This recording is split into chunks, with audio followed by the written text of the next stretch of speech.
He was a cold, calculating millionaire on his way to seal the biggest deal of his life. Until he saw her.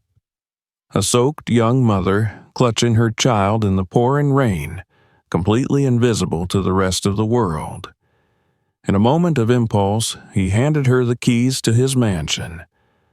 But when he returned, what he found inside shattered everything he thought he knew about life and about himself.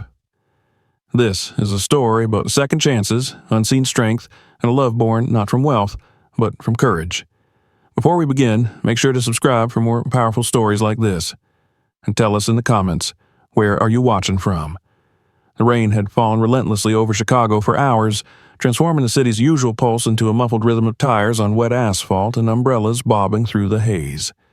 The gray sky pressed down on everything beneath it, and water ran in thick rivulets along the glass windows of Ethan Caldwell's black Mercedes-Benz.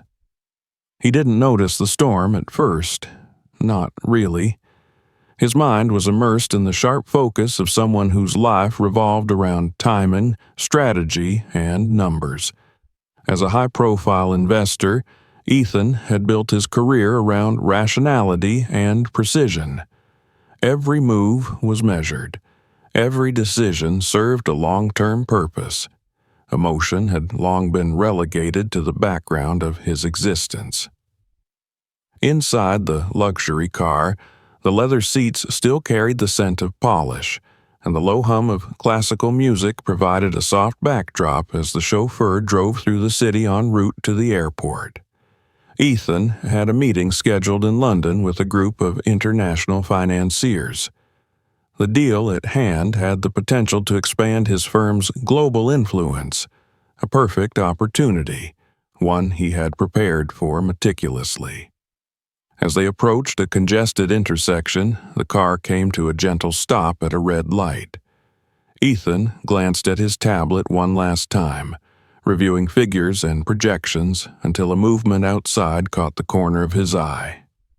He lifted his gaze. At the far end of the sidewalk, near a bus shelter that offered no real protection from the deluge, stood a woman. She clutched a child tightly to her chest beneath a coat so soaked it clung to her thin frame like paper. Her hair was plastered to her face, and her shoes, what was left of them, were visibly falling apart. She leaned against the side of the shelter as though the effort to remain standing was too much. In her arms, a toddler, perhaps no older than 3, was wrapped in a torn fleece blanket. The child's face was buried against her collarbone, small hands clutching her shirt instinctively. The sight struck Ethan with a strange, unexpected weight. He watched from the dry sanctuary of his car, telling himself he had seen similar scenes before.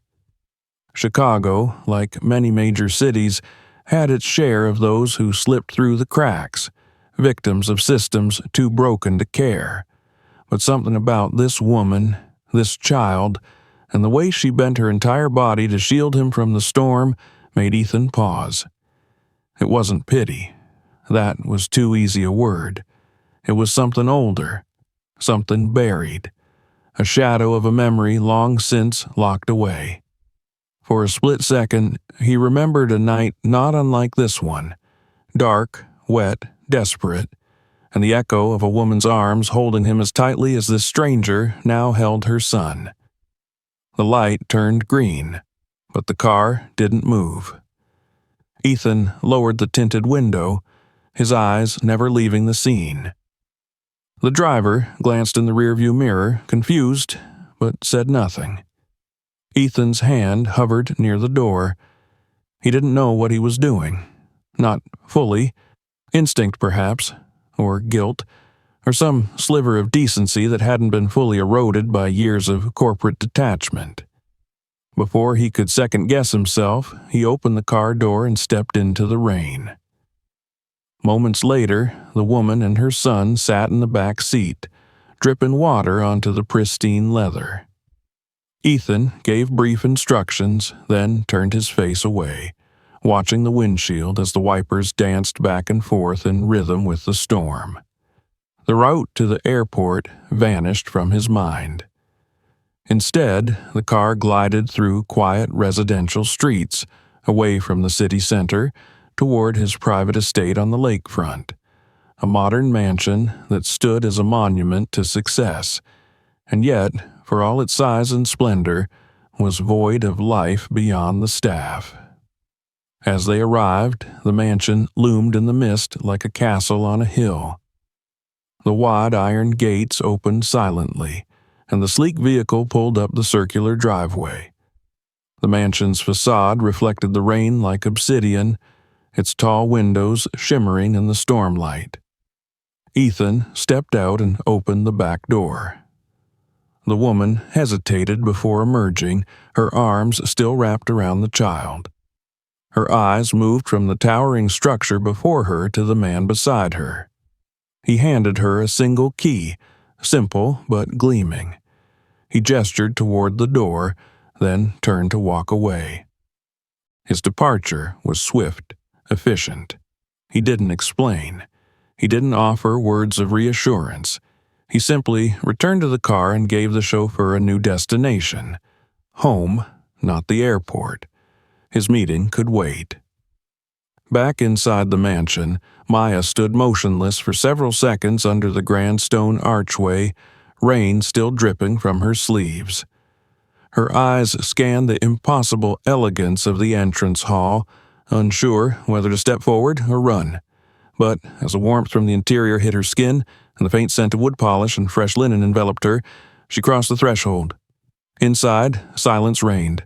Every surface gleamed: marble floors, polished mahogany banisters, and walls adorned with minimalist art pieces that radiated taste and wealth. Maya stepped lightly, conscious of her wet shoes and threadbare clothes. The child in her arms stirred. She found a sitting room to her left, vast and filled with furniture too pristine to touch. She didn't linger.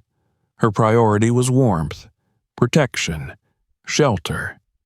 These walls, foreign as they were, offered more than she'd had in months. She walked farther in, guided by instinct, her eyes darting from room to room until she found what resembled a guest suite. It was more than she'd dared to imagine. A large bed with plush white sheets, curtains that softened the afternoon light, a fireplace already flickering with low flames. She laid her son gently on the bed and sat beside him, still shivering, unsure whether to believe the moment was real. The hours that followed passed like fragments of a dream. She gave her son, Noah, the first warm bath he'd had in weeks. She found a soft robe in the closet and wrapped him in it, drying his curls with a towel that smelled of lavender. She prepared food in a kitchen that looked like something from a cooking show, cutting fresh bread, scrambling eggs, slicing fruit. He ate with quiet joy, eyes wide with wonder. The rain continued outside, but in the warm hush of the mansion, time bent. Maya didn't speak. She didn't explore more than she needed. Her world narrowed to the essentials: a dry space, food, safety. It was more than enough. As night settled over the lake, she lay beside Noah, listening to his soft breaths. Her own breathing slowed. Her mind tried to make sense of the day, but fatigue won. For the first time in months, she fell asleep not in fear, but in peace. Outside, the storm began to fade, and inside the house of a man she didn't know, surrounded by luxury she couldn't understand, Maya Ellis allowed herself to believe, if only for a moment, that hope might not be dead. The storm had lessened by midnight, but inside the mansion the silence felt more profound than ever. Outside the tall windows, the rain still whispered against the glass, a gentle and steady reminder of the chaos beyond. But within the estate, everything remained still. The walls, lined with fine art and muted colors, stood as silent witnesses to a night that would alter the course of 3 lives in subtle yet irreversible ways. Maya had slept longer than she expected. Her body, exhausted from months of constant alertness and exposure, had finally surrendered to the warmth and safety that surrounded her. She had not known how much she had missed the feeling of a real mattress beneath her body, the comfort of sheets that didn't carry the scent of the street, and the softness of a pillow that welcomed her rather than resisted her. But most of all, it was the absence of fear that had allowed her to drift into true sleep. When she woke up, it was to the dim glow of pre-dawn light slipping through the cracks in the curtains. Her arms instinctively tightened around Noah, who lay curled against her chest. He was still asleep, his breathing soft, his small fingers clinging to the collar of her robe. She watched his face for a long moment, soaking in the rare serenity of her child's rest. For the first time in weeks, there were no sirens in the background, no sharp cold winds, no hostile glares from passers-by. Just quiet. Just safety. Maya rose slowly from the bed, careful not to wake Noah. She patted across the plush carpet and opened the curtains slightly. The lake behind the mansion stretched into the distance, mist rolling across the water's surface like silk. A line of pine trees bordered the far edge, and beyond them, the faintest blush of orange hinted at the coming day. It was beautiful and unreal. She stepped into the adjoining bathroom, and the opulence of the space made her pause. The white marble walls gleamed under recessed lighting, and the wide soaking tub still held the warmth from the bath she'd given Noah the night before. Heated floors gently warmed her bare feet as she moved toward the sink, where she found a set of toiletries arranged neatly beside an unused towel. She washed her face, combed her fingers through her damp hair, and allowed herself the smallest moment of vanity as she examined her reflection. Her eyes looked clearer, less haunted. Her skin, though pale, had regained some life, but beneath the surface her mind remained active, spiraling through questions and doubts. Who was this man who had taken her in so suddenly? What did he want from her? Why had he done it at all? She didn't even know his name. The memory of him standing silently in the rain before handing her the key lingered in her mind. There had been no kindness in his expression, not in the traditional sense. But there had been something, an ache behind his eyes, a flicker of something deeply buried. She had seen it before, in broken people who didn't yet know they were broken, in men and women who wore wealth like armor. Maybe that was what made her accept his offer in the first place. Not the house, not the key, not even the ride, but the understanding that, in a way, they were both survivors of something they didn't want to name. Back in the bedroom, Noah stirred.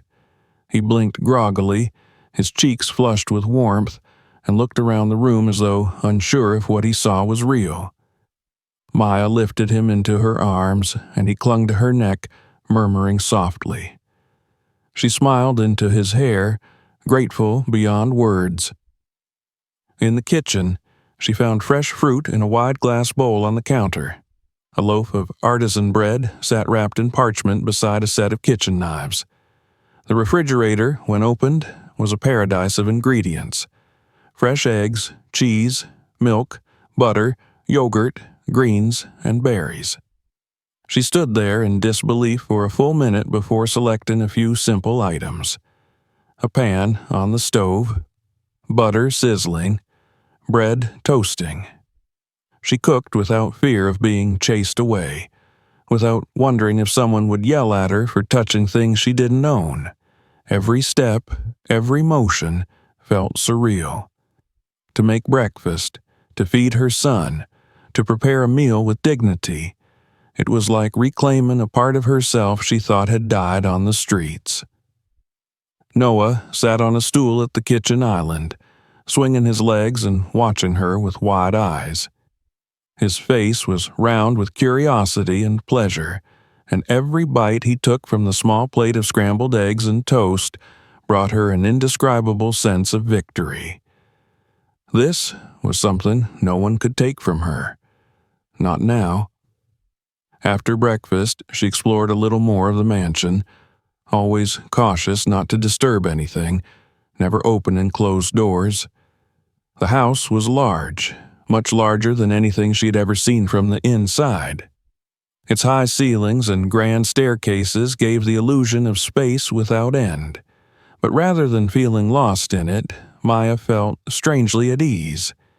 Each quiet room seemed to accept her presence without resistance. By mid-morning, she had washed Noah's clothes in the laundry room and set them to dry. She found a guest closet filled with simple linens and used a clean towel to sew a makeshift playmat for him to sit on. She read to him from a book she found in a side room, her voice soft and full of warmth. The hours passed peacefully, and for the first time in what felt like forever, Maya stopped counting them. That evening, as the light began to shift to gold, she settled Noah into bed again and returned to the kitchen to clean. She had already made a promise to herself not to waste this moment, not to take advantage of what had been given. She didn't know when the man would return, or if he would. Perhaps this was just a one-night mercy.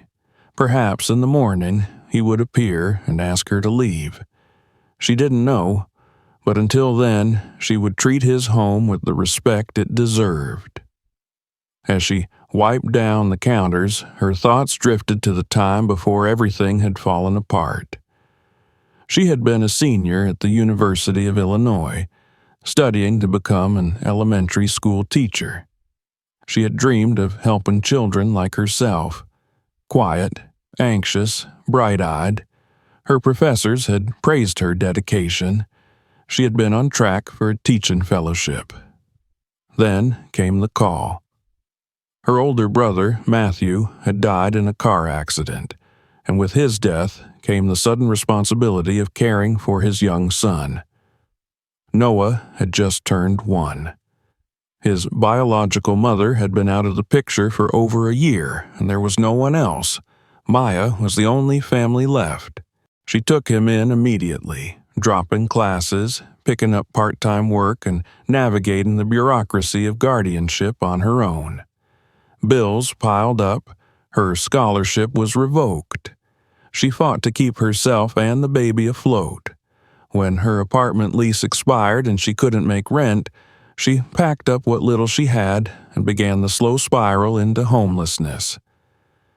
She spent the next year moving between shelters, community centers, and unsafe corners of the city. Noah was too young to understand, but he sensed the fear in her body and the urgency in her voice. Maya carried him through every trial, her love a quiet shield against the cold, and now, in a place she could never have imagined, she wondered if the worst was finally behind her, or if this was merely a cruel pause before another fall. That night, she bathed Noah again, dressed him in the warm clothes she'd found in a guest drawer, and watched as he drifted into sleep beneath a mountain of soft blankets. She remained by his side for a long time, her hand resting on his back, her thoughts as heavy as the silence. Maya did not allow herself to hope too much. She had learned that hope, when misplaced, could be more dangerous than despair. But as she lay in bed beside her sleeping child, her body relaxed once more. The storm had passed. Outside, the night was clear and the stars returned, shimmering faintly over the lake. And inside, in the heart of a stranger's mansion, a mother and child slept soundly. The following morning brought with it a crisp calmness, as if the entire estate had exhaled after a night of reprieve. The lake outside shimmered in the early sunlight, its surface so smooth it resembled a sheet of glass. The mansion, once a sterile symbol of wealth and order, now pulsed with a quiet warmth that had not existed before. Inside, Maya moved through the house with greater ease. She had awoken early, careful not to disturb Noah, and had once again prepared a small breakfast using only the basics. The previous day's peace still clung to her like a gentle mist, and though she was trying not to think too far ahead, there was a subtle shift in her chest, a cautious stir of hope she hadn't allowed herself to feel in years. Noah had adapted to the new environment with the innocent flexibility of a child. He played on the living room rug with the same spoon he had carried with him from the shelter, imagining it was a car, a sword, a tiny boat. Maya sat nearby, folding the same clothes she had washed and dried the day before, content simply to watch him exist without fear. The hours passed quietly.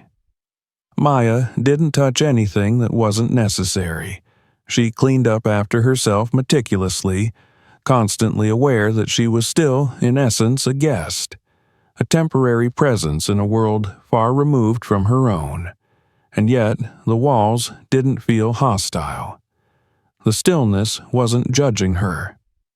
This house, as extravagant as it was, hadn't made her feel small.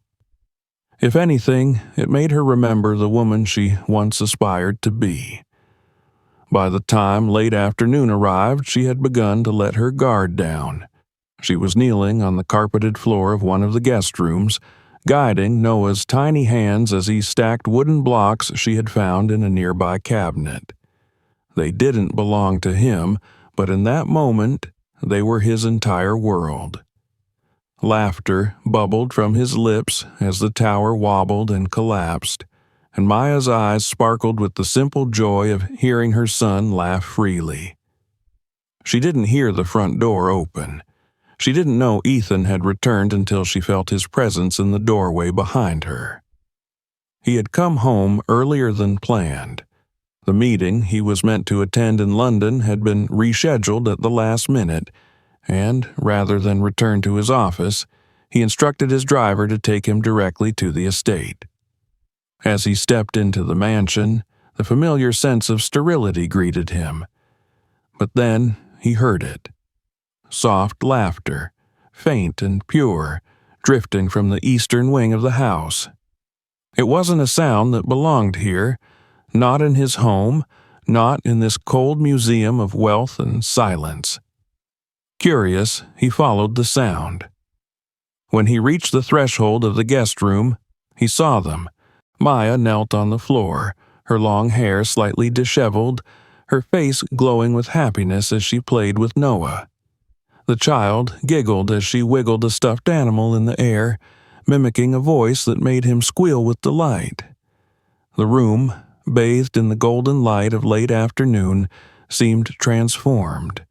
No longer a guest room, but a living space, filled with life, with warmth, with a softness Ethan had not realized was missing from his world. He stood there longer than he intended, captivated not by the scene's novelty, but by the contrast. This woman, this child, had brought something into his home that he himself had never been able to create. A kind of presence, a soul. When Maya finally turned and saw him standing there, surprise and embarrassment flashed across her face. She froze mid-motion, her hand still raised with the stuffed toy. Noah looked up, momentarily puzzled by her stillness, then turned and noticed Ethan as well. Ethan said nothing.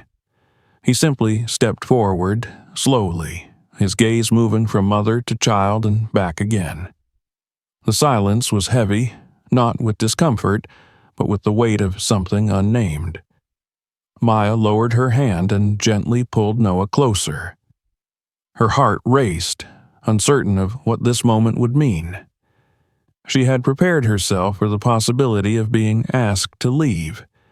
She had accepted, at least in theory, that this kindness might expire. But now, confronted by his presence, the ambiguity was too much. She stood slowly, murmuring a quiet thank you in her mind, just in case it was the last time she would stand in that room. But Ethan did not ask her to leave. Instead, after a few moments, he nodded and walked away. The gesture, subtle though it was, held weight. It was not disapproval, nor was it indifference. It was something closer to permission, an unspoken acknowledgement that she belonged, at least for now. Later that evening, Maya prepared a modest dinner for herself and Noah, as she had the previous night. She did not expect Ethan to join them, nor did she dare set the table for 3. But, to her surprise, as she was cleaning up after Noah's meal, she noticed movement near the kitchen entrance. Ethan had appeared again, this time holding a tablet and a mug of coffee. He said nothing, simply sat at the far end of the kitchen island and scrolled through documents as she worked in silence.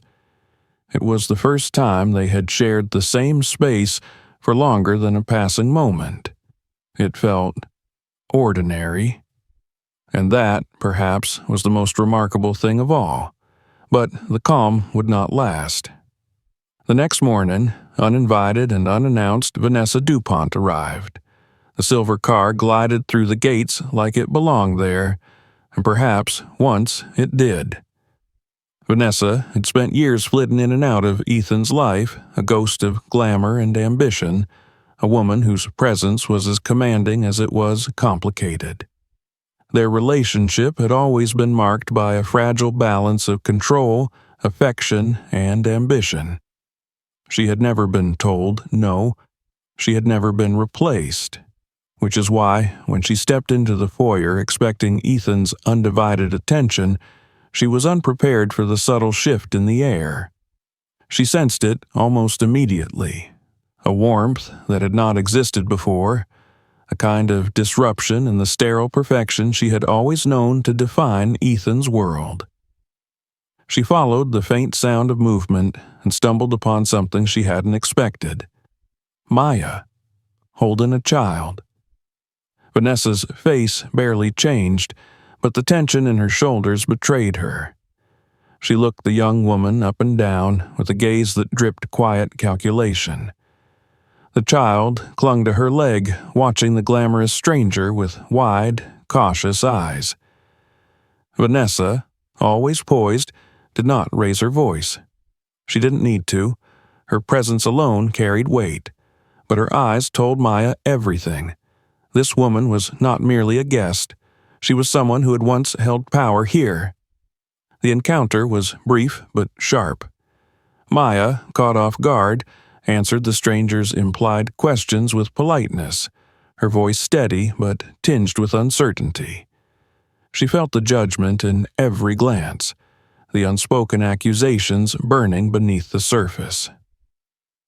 When Vanessa finally turned and left the room, her high heels echoing down the hallway, she walked straight to Ethan's study.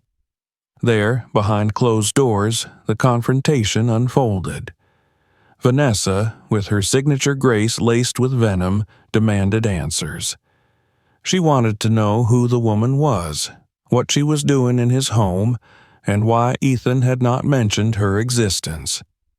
Ethan tried to remain composed, but her words found cracks. Her insinuations, pointing out how dangerous it was to take in strangers, how easily one could be manipulated by a sob story, sank into his thoughts like thorns. She reminded him of his position, his reputation, his vulnerability. And Ethan, though not entirely swayed, began to question himself. Later that day, he sought out Maya. He found her in the guest room, folding Noah's clothes with care. Her posture tensed when she saw him enter. Something in his expression had changed. His eyes were less sure, his mouth pressed into a thin line. She could feel the difference, as if the air between them had cooled several degrees. He asked her questions, not cruelly, but with a careful tone that masked suspicion. He wanted to know more, about her past, about her choices, about what had brought her here. The shift hurt more than she expected. In that moment, Maya felt the house grow unfamiliar again. She recognized the unspoken accusation in his questions, not direct, not hostile, but present nonetheless. She had known this might happen. She had known that trust could be fragile, that generosity could be fleeting. Still, it wounded her more than she could admit. She looked at him for a long moment, then quietly picked up Noah and held him close. Without a word, she left the room. By nightfall, she was gone. The house was quiet once more, but this time it felt cold again. The mansion had never been a place of noise.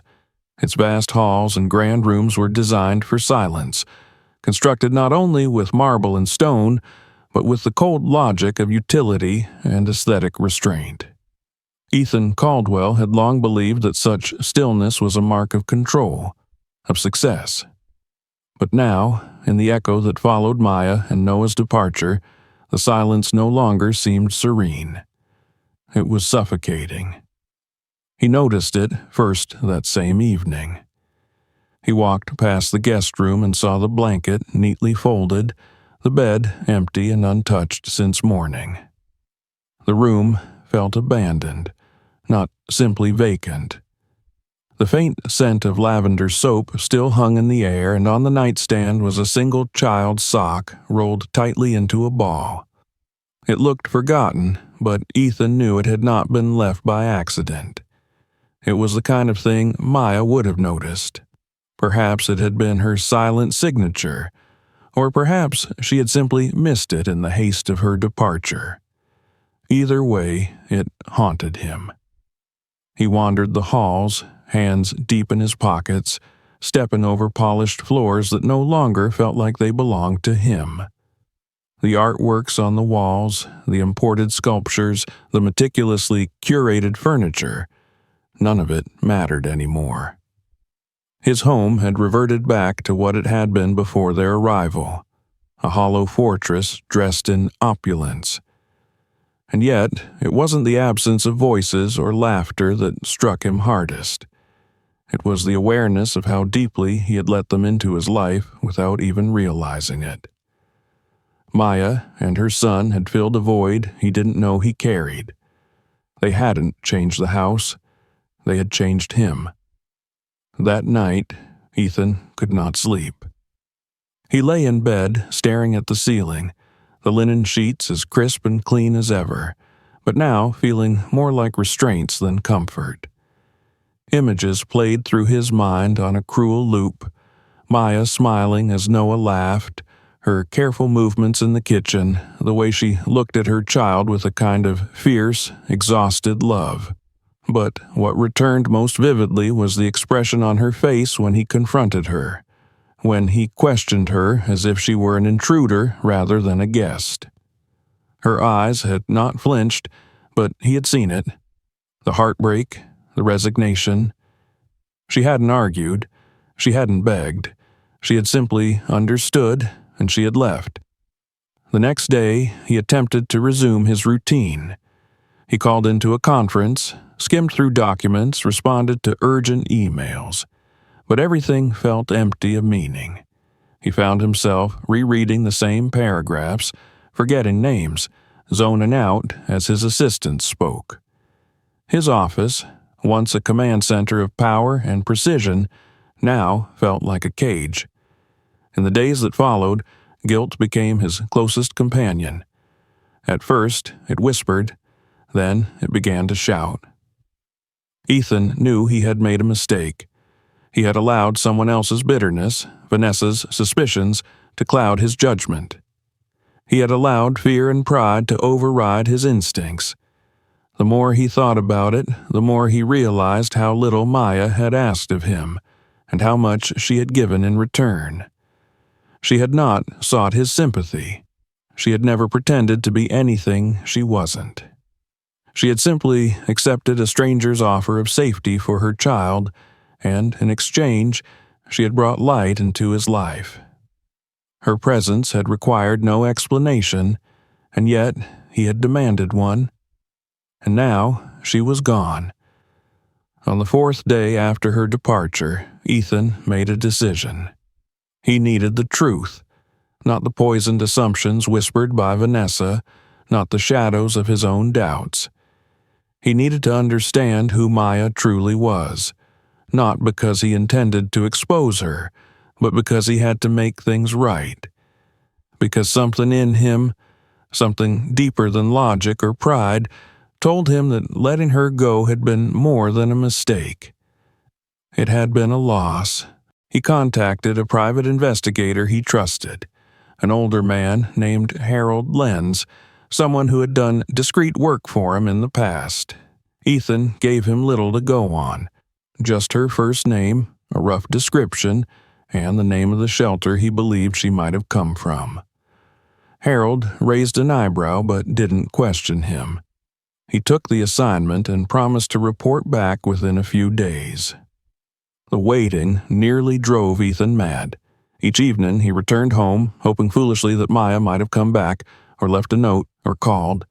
Each evening he walked through the same rooms, feeling the weight of her absence settle like dust on every surface. He returned to the guest room more than once, sitting in the same chair where she had once read to Noah. He had even begun sleeping on the same side of the bed where she had lain, as if hoping to recapture some fragment of warmth. Then, one evening, Harold called. "I found her," he said simply, "and I found her story." Ethan met him the next morning in his office, the thick manila envelope waiting on the desk like a sealed confession. He opened it slowly. Inside were photos, documents, news clippings. A timeline emerged, a clear, heartbreaking narrative of a woman whose life had once been full of promise. Maya Ellis had been a standout student at the University of Illinois. She had excelled in her education program, specializing in early childhood development. Her professors described her as empathetic, focused, intelligent. There were scholarships, awards, letters of recommendation. Then came tragedy. Her brother, Matthew Ellis, had died in a car accident. Maya, just 23, had become the sole guardian of his infant son, Noah. She had left school to care for him. She had applied for state aid, juggled part-time jobs, rented a small apartment in a declining neighborhood. When the bills overtook her income, she had been evicted. The court case for guardianship had dragged on for months, during which she had been denied child care, housing assistance, even basic health care. Her savings had disappeared. The last record showed her checking account overdrawn by $43. There had been no signs of criminal activity, no drugs, no scams, nothing but a quiet, desperate struggle to survive. Ethan read the final page 3 times. Then he closed the folder and lowered his head into his hands. She had told him the truth, all of it. And he had doubted her. He had confronted her with suspicion when all she had ever given him was honesty and grace. He thought of Noah, of the boy's hand curled around his finger, of the unfiltered joy in his laughter, of the way he had looked at Ethan with unguarded trust. And he remembered the words Maya had spoken, words he had dismissed too easily. She hadn't asked for pity. She hadn't asked for money. She had asked for a chance to rest, and he had taken that away. That evening, Ethan walked through his home with new eyes. He saw the places where their presence had once lived. The kitchen where Maya had cooked, the living room floor where Noah had played, the hallway where she had stood frozen upon his return, unsure whether she was welcome. The house felt colder now, colder than it had ever felt before.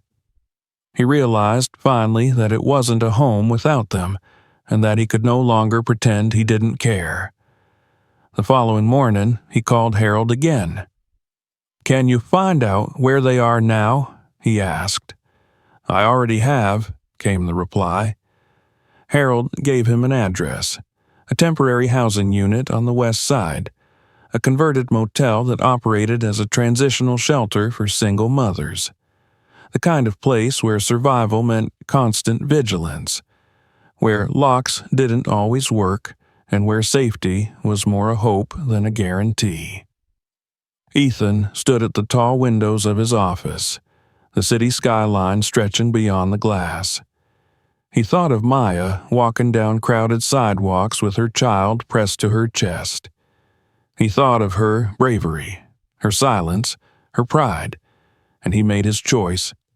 He would go to her, not to explain himself, not to beg, but to apologize, to ask for a second chance, not for himself, but for the family he had so blindly pushed away. The drive across the city felt longer than it truly was. Ethan sat quietly in the back seat of a modest black sedan, not his usual vehicle. He had chosen discretion this time, not wanting attention or spectacle. There was a knot in his chest that tightened with every passing block. The GPS marked the destination only minutes away, but his thoughts drifted further back. With each turn, he revisited fragments of moments that now felt like distant memories. Maya smiling softly as she read to Noah, the echo of Noah's laughter in the guest room, the scent of breakfast drifting from the kitchen at dawn. The sun was beginning its descent, casting long shadows over the city. Golden light filtered through the haze of the skyline as Ethan's car turned down a narrow side street lined with worn buildings and cracked sidewalks. The shelter came into view, a converted motel with peeling paint, rusted stairwells, and a small playground with broken swings and uneven pavement. A woman swept the concrete steps out front, glancing up as the car approached. It was a far cry from the luxury of his estate. Yet here he was, nervous, uncertain, but determined. Ethan stepped out onto the sidewalk and walked slowly toward the entrance. He was out of place in every way. His tailored shirt and polished shoes felt wrong here, like an armor too heavy for what he needed to say, but he didn't stop. He climbed the steps and raised his hand to knock, pausing for only a second before letting it fall against the door. It opened almost immediately. Maya stood there, framed by the dim interior light. She wore a simple sweater, slightly frayed at the edges, and jeans that had seen better days. Her hair was pulled back loosely, and her eyes held the same wariness he remembered. But now they also held something more: guardedness. She said nothing. Neither did he. They stood in silence for a long moment, the noise of the city buzzing in the background like static. Finally, Ethan took a breath, and with it, he let go of everything rehearsed. No speeches, no defenses. Just truth. He told her what he had learned, what the investigator had uncovered, what he had realized too late. He spoke of his regret, his shame, the weight of what he had let happen. He told her about the silence that returned to the house after she left, how it no longer felt like home, how neither the money nor the power nor the reputation mattered when her absence turned everything back to emptiness. He admitted he had doubted her, not because of anything she had done, but because he had been too afraid to trust something real. He had let pride and the poison of another voice cloud what he knew in his heart to be true. And then he made his plea. He told her he wasn't asking her to forget what happened. He wasn't even asking her to forgive him if she wasn't ready. He simply asked for the chance to show her that what they had shared was real, that it mattered, and that it could still become something more. Maya listened without interruption. When he finished, silence fell again. She looked down, her arms crossed loosely in front of her. He could see the storm in her eyes, the questions, the hesitation, but he also saw the warmth that hadn't fully disappeared, the light that had always been there beneath the scars. She stepped aside slowly and allowed him in. Inside, the room was small and spare. A single bed pushed against the wall, a narrow dresser, and a makeshift play area near the corner. Noah sat cross-legged on a mat, flipping through the pages of a picture book. He looked up at the sound of the door, his eyes locking on Ethan's face. A wide smile spread across his features. Without hesitation, he stood and ran to him. Ethan dropped to his knees just in time to catch the little boy in his arms. The embrace was simple, spontaneous, and yet, in that instant, everything changed. Noah whispered something only children know how to say in moments of pure connection. It wasn't a word he had used for Ethan before, but it slipped out now, as natural as breathing. "Dad?" Ethan's arms tightened around him. He looked up at Maya. She was crying, not with pain, not with anger, but with the overwhelming emotion of seeing her son choose trust again. Choose hope. That evening, they sat together for the first time in days. Not in a mansion, not in a dining room surrounded by chandeliers, but in a small, quiet space warmed by something deeper than wealth. They talked, this time slowly and honestly. Maya told him what the days after their departure had been like, how she had tried not to let Noah see the ache in her chest, how she had reminded herself that she had survived worse, and how, still, it had hurt more than she expected. She spoke of the promise she had made to herself long ago that Noah would never feel unwanted, never be treated like a burden, that no matter how hard the road, they would walk it with dignity. And now Ethan was offering something neither of them had expected, a chance not just to return, but to rebuild, together. Maya didn't answer him immediately, but she did tell him that if they were to try again, it could not be under the shadow of doubt. There would be no space for hidden questions, for suspicion, for pride. If they were going to build a life together, for themselves, for Noah, it had to be grounded in respect, in openness, in truth. Ethan nodded, not as a man making a deal, but as someone finally learning how to be humble. He offered them not just a house, but a home. She accepted. In the weeks that followed, they returned to the mansion. But this time, everything was different. The home was no longer a monument to solitude and power. It became a living space filled with music, laughter, and the everyday rhythms of real life. The guest room was transformed into Noah's room, painted with bright colors and adorned with books, toys, and a mobile that spun over his new bed. Maya was given an office space of her own, where she slowly resumed her studies online, encouraged and supported every step of the way. Ethan didn't just open his doors, he opened his routines, his calendar, his guarded heart. The three of them began creating rituals: Sunday breakfasts in the garden, evening walks by the lake, story time before bed. Little by little, they stitched together a life from the pieces of their shared healing. And then, one day, without warning, Noah called Ethan Dad again. This time not as a slip, but with intention. It was the proudest moment of Ethan's life. As spring unfolded, the garden bloomed. Maya planted flowers with Noah, who insisted on watering them each morning before breakfast. Ethan watched them from the patio, coffee in hand, feeling something unfamiliar but unmistakably real: contentment. He often thought of the night it all began: the rain, the red light, the image of a woman shielding her child from a storm. That single moment of impulse had led them all here.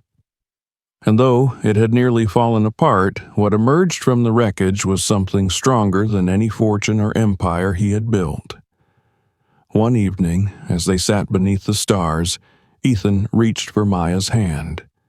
She took it without hesitation. They didn't need to speak. The silence between them was no longer empty. It was full of everything they had found in each other. And in that silence, a home was rebuilt, not of walls and wealth, but of trust, forgiveness, and a love quietly forged in the heart of a storm. If this story touched your heart, don't forget to like, share, and subscribe to the channel. We share real, emotional stories that remind us what truly matters. And tell us in the comments, where in the world are you watching from? Your support means more than you know. See you in the next story.